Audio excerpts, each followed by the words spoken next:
Jei vaizdo registratorius yra priklijuojamas prie priekinio lango, ar jis gerai laikosi? Toks yra dažnas mūsų klausimas ir dvejonės, ar tikrai jisai yra gerai besilaikantis daiktas. Nulupti jį net neišeina. Taip, kad bandom nulupti ir parodysim, kaip tai padaryti saugiai. Visų pirma, pašildysim tą vietą, kur yra lipdukas, kad langas iššiltų. Labai arti nelaikykit, nes paskui gali trūkti ir langas. Pasižiūrim, kad būtų langas šiltas. Tuomet mums prireiks kažkokios lopetėlės, kuri yra iš plastiko, kad nesugadint lango. Užkišam ir laikom ant įtempimo. Laikom, pabiškis atsiklijuoja ir tuoj nusims. Štai plyšta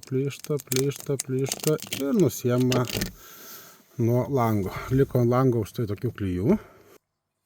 Ir klijų likučiam nuvalyti panaudosim tokią britvutę. Ir tiesiog nusivalome likutį.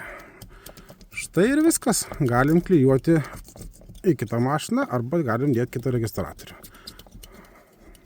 Be abejo, langą prieš klijuojant reikia nusivalyti ir nuriebalinti, kad nebūtų riebalų. Tikimės padėjom.